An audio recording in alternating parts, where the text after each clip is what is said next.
Eldar Shengelaia, a name that evokes several of the most treasured films in Georgian history, works which are renowned for their historical cultural significance and social influence. Eldar is for Georgia a synonym of wit, bravery, laughter, creativity and intelligence, and is immensely esteemed by the millions of Georgians that have experienced with him the roller coaster ride that was Georgia's arduous path from the times of Soviet control until today. In his 90th anniversary, Plan-Séquence, in association with the Georgian National Film Center, commemorates the accomplished filmmaker's life and legacy, presenting the director to audiences all around the world in a celebration of the art of filmmaking as envisioned by a unique and remarkable artist.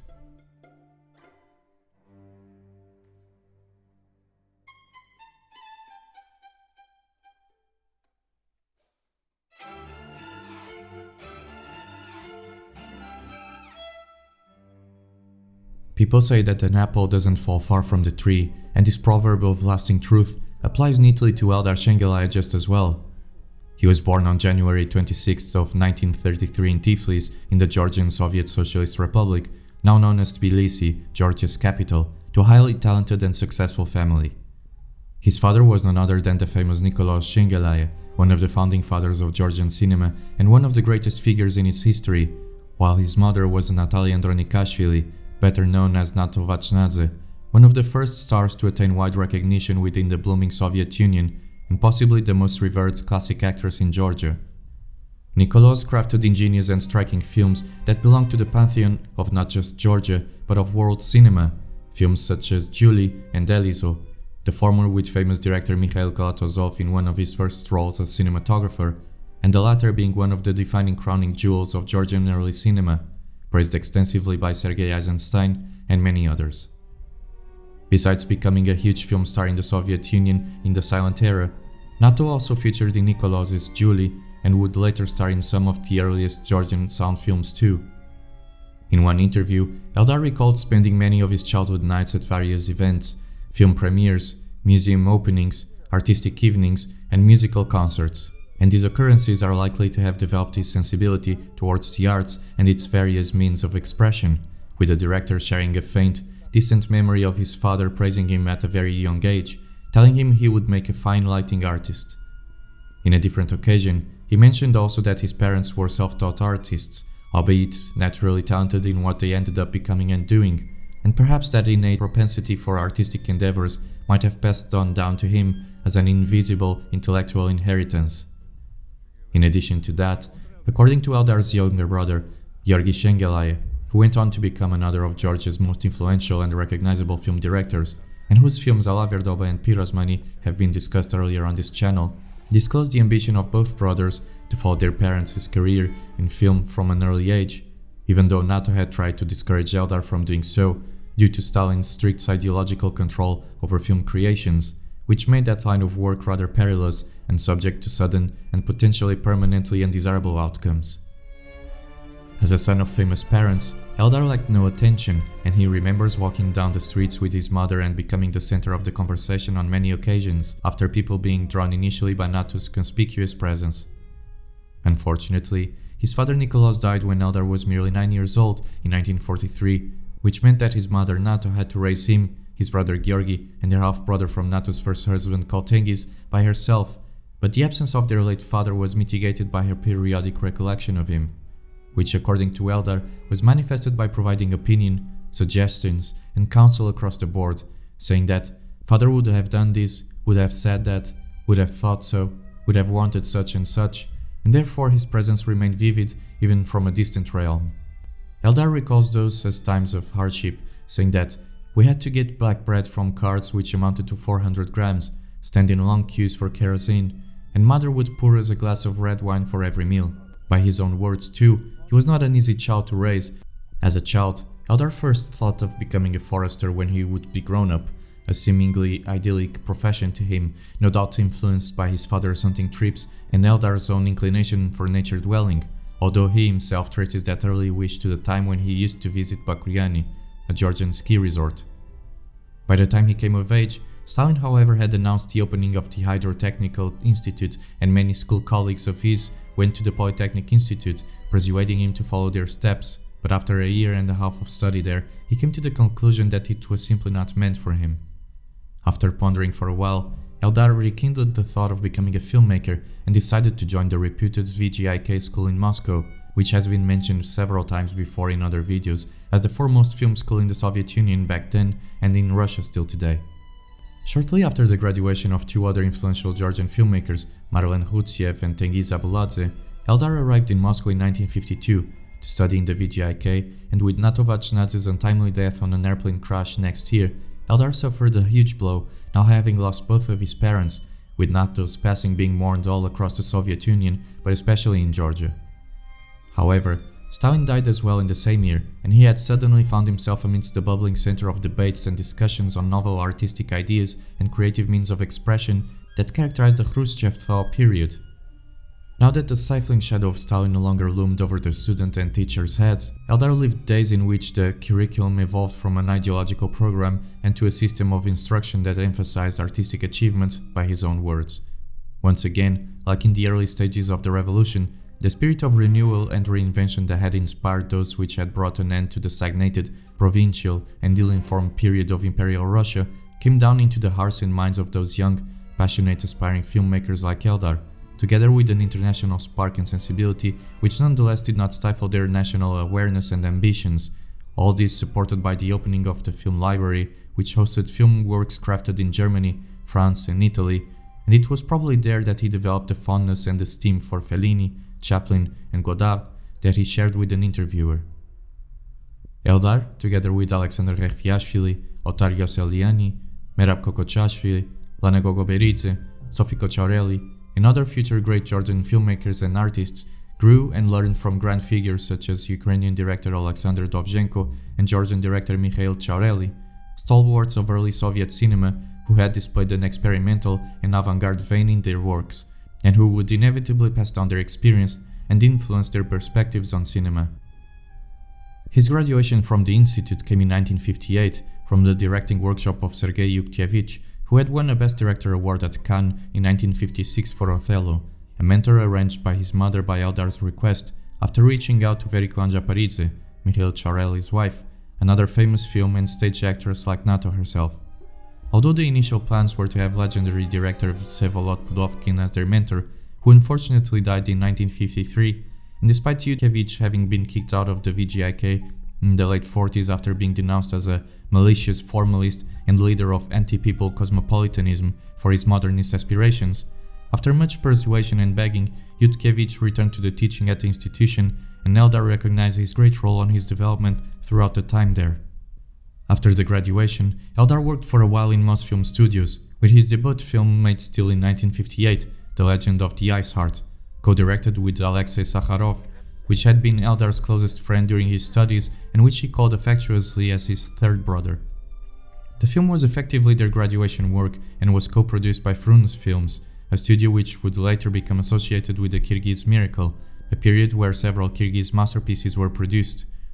On a curious side note, this studio, eventually renamed as Kyrgyz Film, was a place where Larisa Shepitko and Andrei Konchalovsky began their directorial careers as well, and is now named after Kyrgyz director Tolomu Shokeyev, one of the main figures behind the aforementioned Kyrgyz Miracle, which shall be explored in another video later on. The Legend of the Ice Heart was a modern fairy tale based on a Kyrgyz folktale and on a fairy tale by German poet Wilhelm Hauff, Heart of Stone, but set in contemporary times. Eldar mentioned that when he and Alexei Sakharov finished the film, they were told there were formalistic scenes in it, a common criticism at the time and in the Soviet Union, for films that were perceived as lacking ideological focus, but they were still given the diplomas anyway. The following film, released in 1959, Snowtail, again co-directed with Alexei Sakharov, belongs to the same genre, with a tone and style found in both works that bring them closer to children's films. Although the latter film was projected to be shown on Cannes Children's Film Festival, censorship somehow deciphered the character with traits apparently similar to Khrushchev, so the film was practically removed from circulation and put on a dusty shelf before being sent abroad, curtailing its domestic goals. Despite the relative and remarkable character of these early works from a cinematic point of view, it's nevertheless curious to find how Eldar's passion for fantasy, comedy, allegory, satire, and lightheartedness, who would characterize his later masterworks, albeit in a much more sophisticated and mature way, as a method to circumvent state censorship and ideological criticism, presents itself in a primitive but unsuspecting way, and in that sense, these primordial iterations may prove invaluable to learn about the progress and shaping of Eldar's vision and career. By 1960, both Eldar and his brother Georgi decided to return to Tbilisi, where their legacy would kickstart under the aegis of Georgian Film Studio. This unexpected return to Georgia might have seemed odd to some, given the possibilities of internationalization and unmatched income in filmmaking jobs at the capital Moscow, and Eldar recalled in an interview that, "When I wrote a statement for my release, the administration didn't sign it for a week, and questioned me about my decision, asking, 'What are you doing? Everyone dreams of getting here.' But he stubbornly remained firm in his decision, and they eventually let him go." What some may not be aware of is that the Georgian Film Studio was one of the oldest and longest running film studios in the world. They were well financed too, and furthermore, Georgia offers access to actors and designers of the Rustaveli Theatre, an immensely prestigious art institution. In a more personal aspect, this shift reflected the siblings' upbringing mentioned earlier, one which highlighted the values of Georgian culture and stressed the importance of artistic excellence over commercial compromise, not to mention that this option did not prevent them from addressing universal themes within their uniquely Georgian setting. Ultimately, this move not only proved natural, but it served as a proof for their artistic integrity and for their noble principles, showcasing the ideals of authenticity and creative independence cherished highly during the thaw and celebrated by the Soviet intelligentsia. It is from this point on that Eldar's career is taken to another level, a long and much lauded, unique course that would embed itself into the history of cinema and of Georgia itself. The White Caravan, another co-directing after by Eldar Shengelaia shared with Tamaz Meliava, Eldar's companion at the VGIK, is a film about Georgian shepherds living in the mountainous regions of the country, the hardships and their challenges when it comes to the natural obstacles of their voyage, the encroachment of modernity and the erosion of traditions, the seduction of the snazzy metropolis against dutiful familial loyalty, as well as the pangs of love and straining relationships. The film possesses stunning black and white photography conducted by famed Mikhail Kalatozishvili's son, Georgi, compelling performances by several beloved Georgian actors like Spartak Bagashvili, Eldar Shengelaia, Dodo Abashidze, Imedo Kachiani, and even Merab Elyazishvili, the film's scriptwriter, as well as providing an engaging story, which took 3 years to film due to the difficult logistics and management surrounding the sheep herds, resulting in practical terms to often having just enough time to shoot one scene per day. Unlike many other superficial readings brought about by films of less refined and perceptive nature, the work does not enforce a depiction of any sort of Arcadian paradise, notwithstanding the splendorous vistas and infectious spirit of comradeship exuding from its remarkable opening sequences. Eldar does not feel tempted to describe a bucolic sort of agrarian idealism to embrace the critique of cosmopolitanism, nor to attribute contemporary illnesses solely to the inevitability of urban intrusion and acceleration, but further peeks into the human soul to evince its most essential and universal characteristics, tendencies, flaws, and wishes. In this sense, Eldar's first great work can be said to have been a precursor to Merab Kokochashvili's 1967 masterpiece The Big Green Field, considered by many as one of the greatest films in Georgian history, which will have its own essay later this year. Having both been written by Merab Elyazishvili, therefore both films share the same preoccupations with loss of personal freedom, defilement of nature and customs, disintegration of communal values and family structure, and such other themes, and Kokochashvili's work is a wonderful companion to Eldar's piece. Although at the time there was no funding available to take the cast and crew to the Cannes Film Festival, its exhibition and reception there was a success, and 55 years later, Eldar was once again invited to present the film there, now in a restored 4K form. As art critic Oli Kozgenti has written, after the film was included in the Cannes Classic prestigious list, albeit being a multi-layered film, this is a drama between a woman and a man, and their fatal passion, which will always be the source of true art, and it is this genuine human facet at the root of the film that blossoms and makes it such an impactful first truly identifiable grand work by Eldar Shengelaia.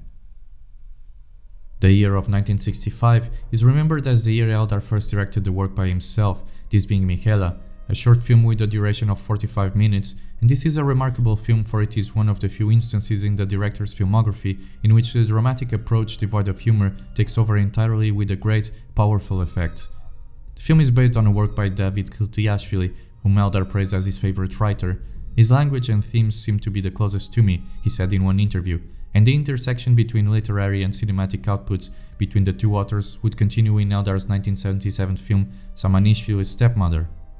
Kuldiashvili was a famed Georgian writer who lived during the late 19th century and early 20th century, and is known for his poignant literary illustrations of Georgian countryside living, the both small and great tragedies of a life of toil and adversities, the marvel and disenchantment of the natural life in the social strata, as well as the presence and most markedly absence of religion of such an existence.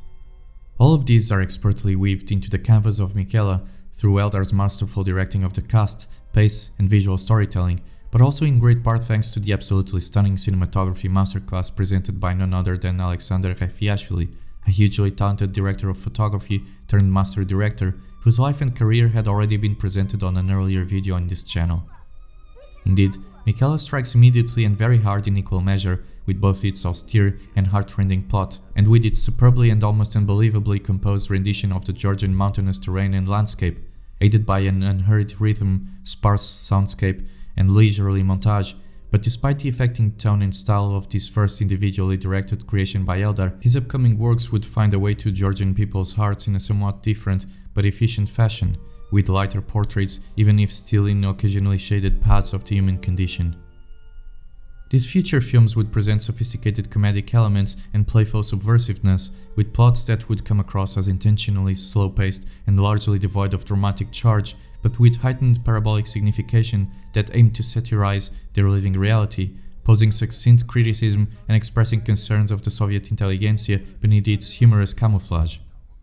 In 1969, Eldar directed his first feature film as a solo director, named The Extraordinary Exhibition, which would become one of the most warmly treasured films in Georgia's film history. It's a story about artistry in the face of overbearing control, ignorance, and societal mismanagement, and more precisely an attack on artistic compromise, which proved itself only the more biting in its critique by the fact that it was set in contemporary Georgia. In it, a sculptor named Aguli must forfeit his creativity, integrity and talent for the sake of money in order to survive and support a family, and bearing this in mind, it's hard not to find shades of Tarkovsky, Parajanov, and Eldar's brother Georgi in the film too, as those who have watched the essay on Pirosmani will attest. In Extraordinary Exhibition, Aguli, the sculptor, is forcefully led to carve disagreeable tombstones to provide for his family, his father, children and wife now pregnant with twins. By subtly addressing the possibility, or rather the lack thereof, for an individual to achieve self-fulfillment in a collectivist society, Eldar managed to weave a moving tapestry that crystallizes into one of the most innovative and thought-provoking Soviet films about the mission of the artist, whilst simultaneously creating a simple but memorable story with countless uncanny situations, quips, and unforgettable quotes that instantly became part of colloquial Georgian discourse and collective culture. That, by itself, and together with the indelible cast performances by Guram Lord Kipanidze as Aguli, who would also star in Eldar's acclaimed Blue Mountains, Vasil Shkhaidze, an amateur actor brought from a faraway village suddenly turned into a Georgian icon, the lovely and gorgeous up-and-coming young Valentina Telichkina, future Russian star, picked as a substitute when Galina Polskich of I Step Over Moscow fame was unavailable, and obviously the unmissable, always amusing Dodo Abashidze. All these individuals brought together under Eldar's command resulted in an outstanding collective performance that heightened the quality of the story, written by Revaz Gabriadze as his diploma work. On a small note, the script almost got Revaz imprisoned, since it was unacceptable to Soviet authorities' minds to imagine an artist with a diploma to be working in a cemetery, as that would undermine their socialist utopia narrative. After reading the 300 pages long script, Eldar immediately decided to adapt it and work with Revaz to reduce it to the final 80-page document, and this became the stepping stone from which Revaz would jump into the film industry, later getting active roles on other classic films by Eldar and Georgi Danelia, such as Mimino and Kindzadza. The film is also notable for being the first collaboration between Eldar and the famed Georgian composer Gia Kancheli, the man responsible for the instantly recognizable soundtracks not only of the following films of Eldar, but of many other gems of Georgian cinema. Whilst Extraordinary Exhibition is now looked upon as mandatory view for anyone interested in Soviet film in general, and Georgian cinema in particular, one is tempted to ask, given the edgy and risky nature of its themes, how did Eldar manage to evade the ever-probing and suspicious censors, both home and in Moscow? The answer will be immediate for anyone familiar with the director's demeanor, personality, film style and tendencies. Through humor, no less. In the early viewing sessions of the film arranged for the evaluation of the Georgian Ministry of Culture and Goskino in the capital, some red flags were raised, as expected, but according to Eldar, the form of the film saved me. Humor made it ultimately seem unserious to the editors. Whilst thereby he avoided an official reprimand, there were still demands for cuts, especially regarding some more ideologically troublesome scenes, as described in Soviet parlance.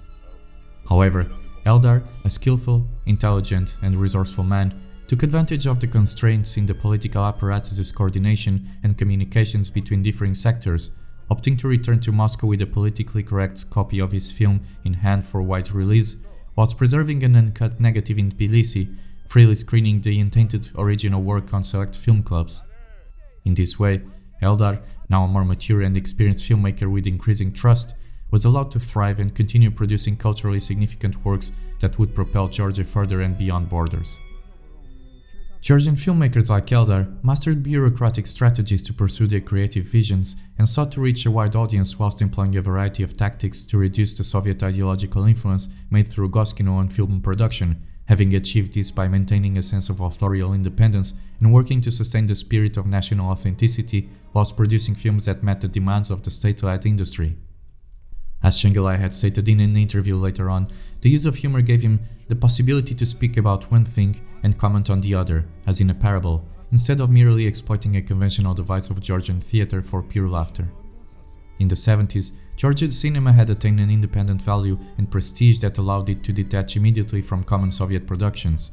Films like Yoseliani's Once There Was a Singing Thrush, Abuladz's The Wishing Tree, Lana Gogolberidzi's several interviews on personal questions, and Georgi Shengelaia's Melodies of Vera Quarter, for example, demonstrated to not only Soviet but now also to international audiences that Gruzia Film was more than just another production company.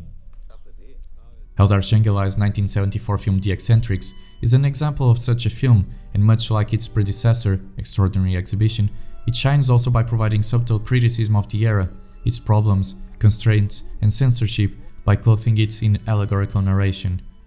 Having joined forces with Revaz Gabriadze again, the duo conceived this time around a whimsical tale of an idealistic but naive young man and an old academician with a passion for maths, who are unfairly imprisoned in a crude underground cell, dreaming of escaping with a surrealistic flying machine.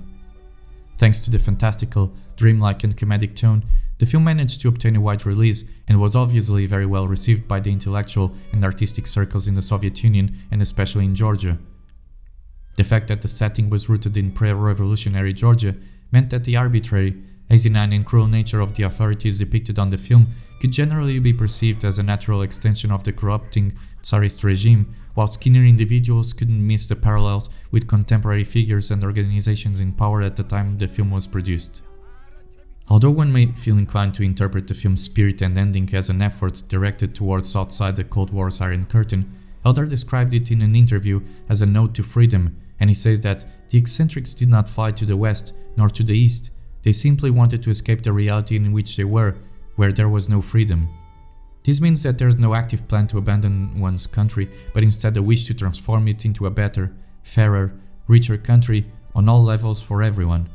Besides Gia Kancheli's indispensable soundtrack as usual, the playful cast performance and another great set of iconic wisecracks, gags and enduring banter in the film, all of which evidently also became a part of the collective conscience of Georgians everywhere, and which are considered as fundamental cultural substance in the nation. Maybe that's the reason why the film remains so appealing and downright delightful as another essential piece of Georgian cinema, the fact that in it Eldar displays such a great love for the nation, for its language, people, myths, history and music, and that despite its challenges, flaws or uncertainties, he nevertheless would not trade it for anything else, and demonstrated that one was entitled to aspire to a better condition for all his fellow Georgians.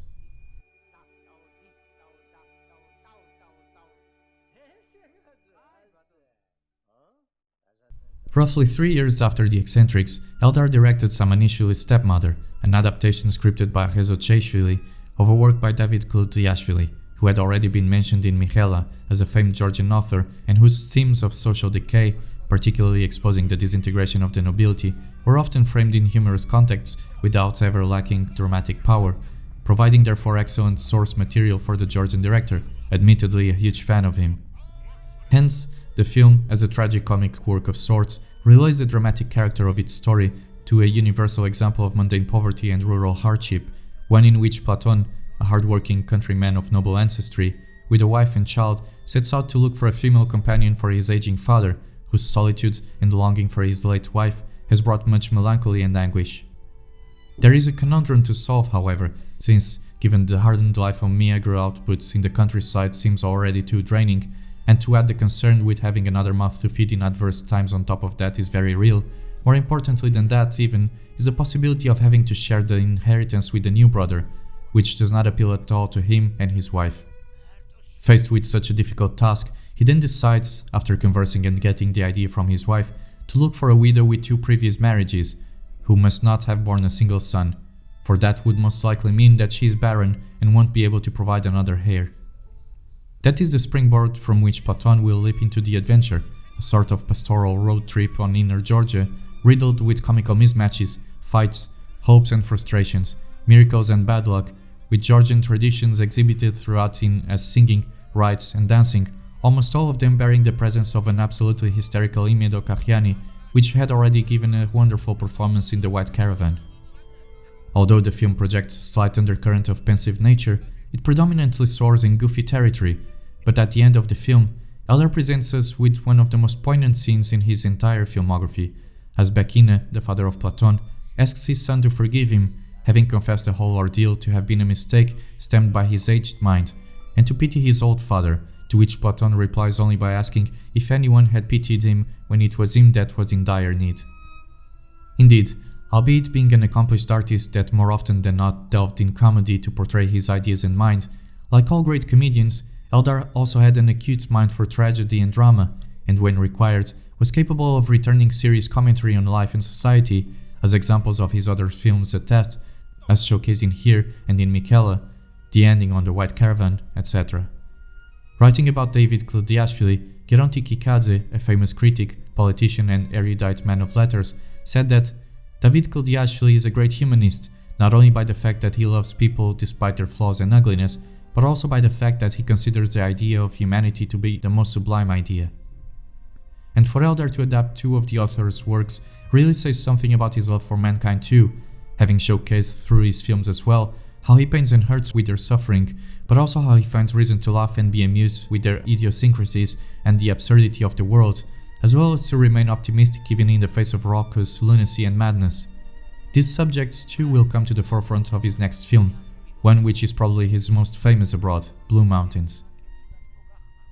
An Improbable Story was the subtitle given to Blue Mountains, the 1983 feature film directed by Eldar, perhaps to reinforce a claim of innocence before the censorship board, since the film effectively delegitimizes the Soviet system apparatus and bureaucracy with a brilliant allegory that is as biting as it is hilarious.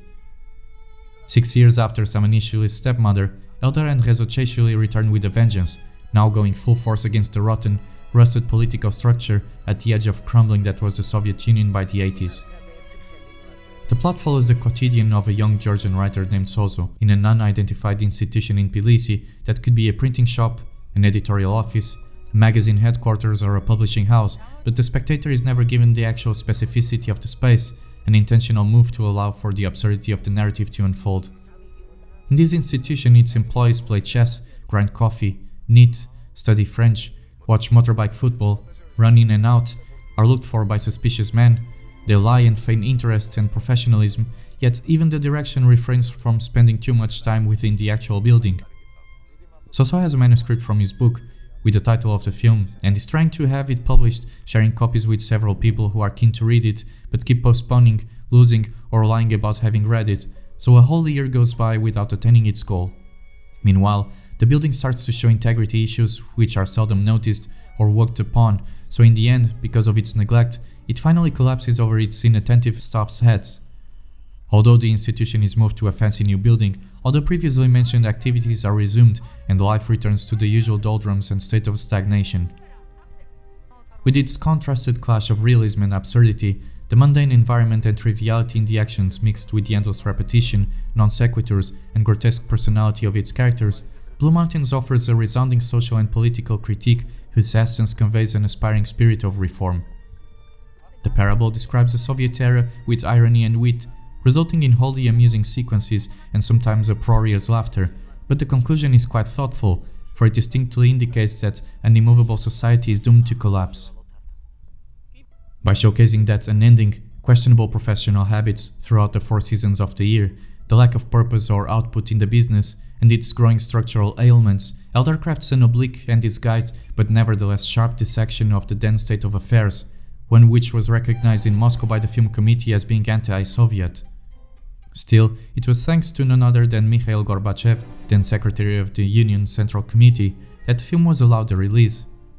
According to Eldar, during one vacation in Georgia, Gorbachev has expressed a desire to watch some films from the Republic and had laughed a lot after watching Blue Mountains, and afterwards even confided to Shevardnadze, then leader of Georgia, that if we don't do something, the country will fall on us.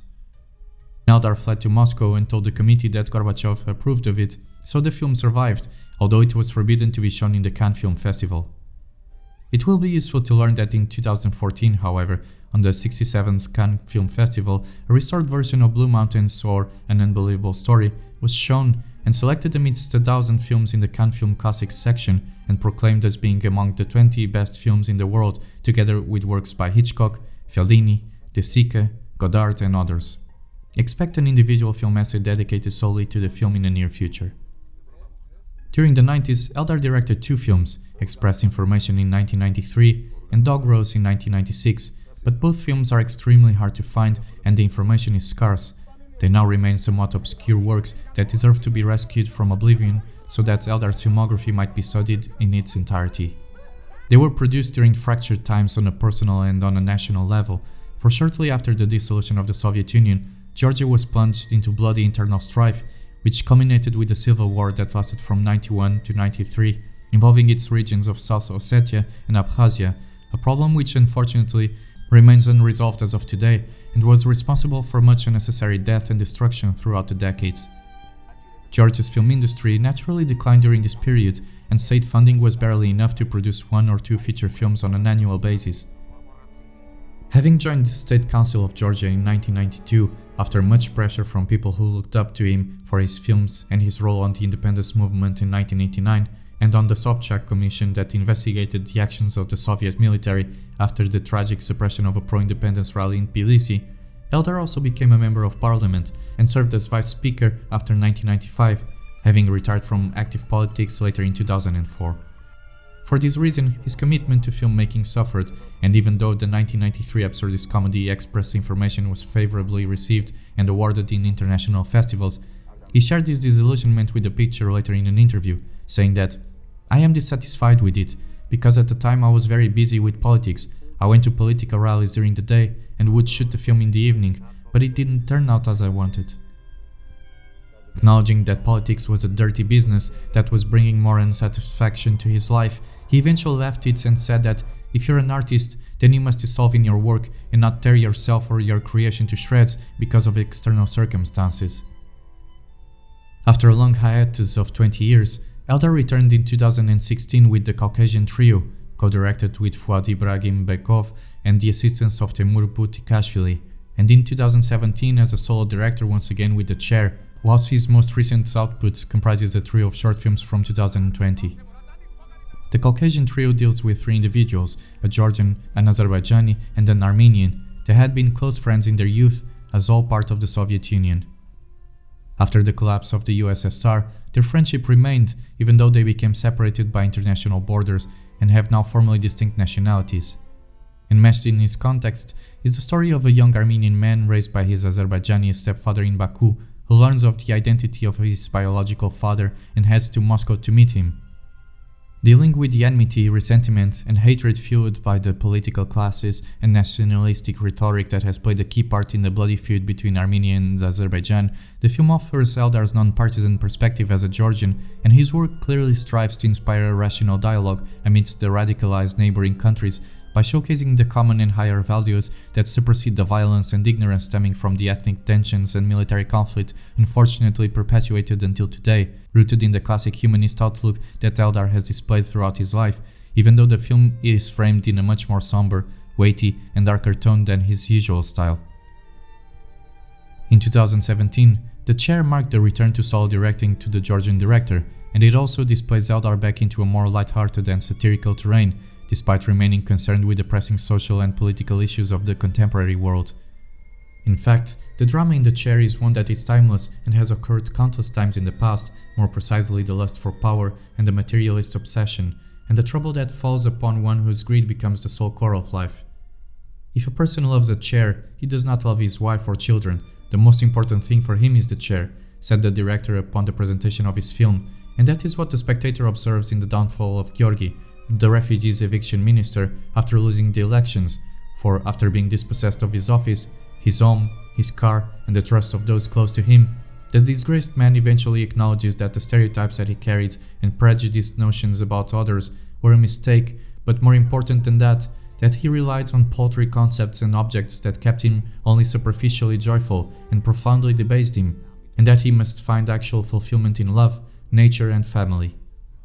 For the metaphorical power of the chair, one which by incidence was self-conscious and self-propelled in the film, and the parabolic nature of the film, its take on the refugee crisis and societal mismanagement of the country, the film won the Nika Award for Best Film of the Commonwealth of Independent States and the Baltic States, on the main National Film Awards ceremony in Russia, the second time a Georgian film got awarded the prize after Tengiz Abuladze's masterwork Repentance.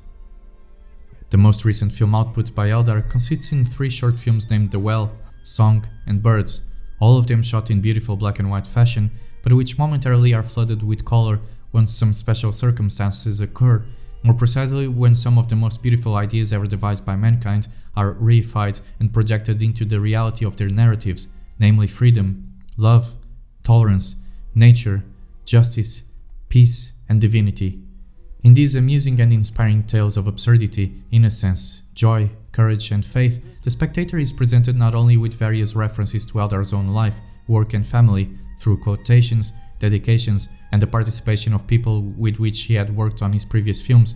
but also through a poignant homage to his late brother and director Georgian National, effectively working as a wonderful coda for the career of an outstanding artist. To many people, Eldar Shengelaia created the most important examples of modern Georgian cinema, artworks of enduring laughter and social influence, with its memorable characters and sardonic insight. This is a faithful man who despises conflict and violence, a man who could not ever say "my film", for that seemed to him to imply that the work was solely his and not resulting from the whole group of people participating in it. He does not consider himself a great person, but just a director, and worthy of having anniversaries celebrated for his career, even though he acknowledged that for every successful film, and he has many of those, a brick was laid in the development of Georgia. He therefore rightfully earned a place in the pantheon of great Georgian artists, with a career fully dedicated to the spirit, culture, and people of his country, as well as to the art and power of filmmaking, and hence his 90th anniversary is reason for celebration not just in Georgia, but for the whole world. All cinephiles on earth are grateful and thank you for your passionate work and art, Mr. Eldar Shengelaia.